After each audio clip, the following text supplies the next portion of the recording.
রূপোর গয়না বা রূপোর তৈরি বিভিন্ন সাজসজ্জা কেনাকাটার জন্য এক বিশ্বস্তনীয় প্রতিষ্ঠান শ্যামসুন্দর চাঁদিওয়ালা।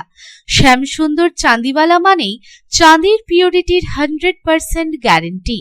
আমাদের শোরুম দুর্গাপুরের জংশন মলে, আসানসোলের 81 জিটি রোড অপোজিট সেনকো গোল্ডে, শিলিগুড়ির সিটি সেন্ট্রাম মল, কলকাতার সিটি সেন্টার 2 নিউ টাউনে এবং দেওঘরের G12 ভিওরি মলে।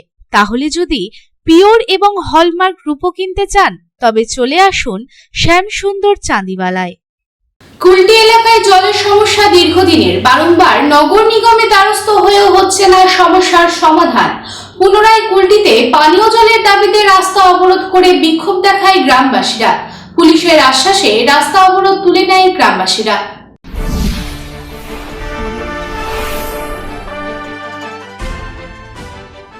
চলছে গ্রীষ্মের তীব্র দাবদাহ, তার মধ্যেই চলছে পানীয় জলের সংকট দীর্ঘদিন ধরে। প্রায় 2-3 বছর ধরে পানীয় জলের সমস্যায় ভুগছে কুলটি এলাকার বাসিন্দারা।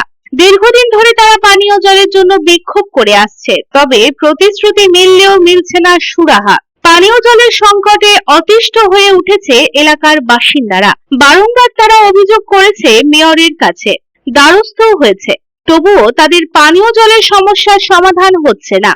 তাই বারংবার তাদের পথে নামতে হচ্ছে। তাই পুনরায় পানীয় জলের দাবিতে বরাকর স্টেশন রোড অবরোধ করে বিক্ষোভ কুলটি বিধানসভা অন্তর্গত বরাকরের 69 নম্বর ওয়ার্ডের দাসপাড়ার বাসিন্দাদের। তারা অভিযোগ করেন দীর্ঘ 3 মাস থেকে পানীয় জলের সংকট।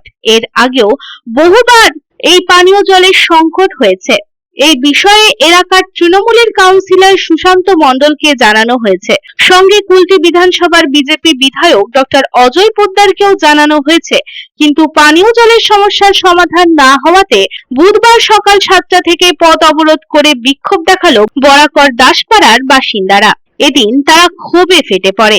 এই ঘটনার খবর পেয়ে কুলটি থানার বরাকর ফাঁড়ির পুলিশ ঘটনাস্থলে ছুটে আসে এবং পুলিশের আশ্বাসে প্রায় ঘন্টাখানেক পর অবরোধ তুলে নেন গ্রামবাসীরা।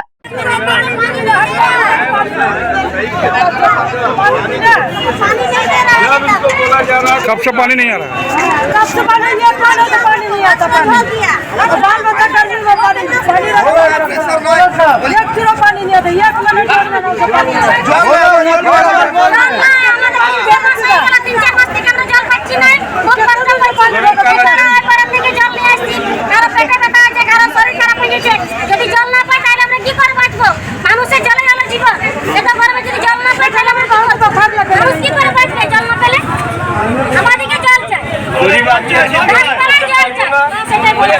আসানসোল থেকে সন্তোষ মণ্ডলের রিপোর্ট, পাবলিক টাইমস।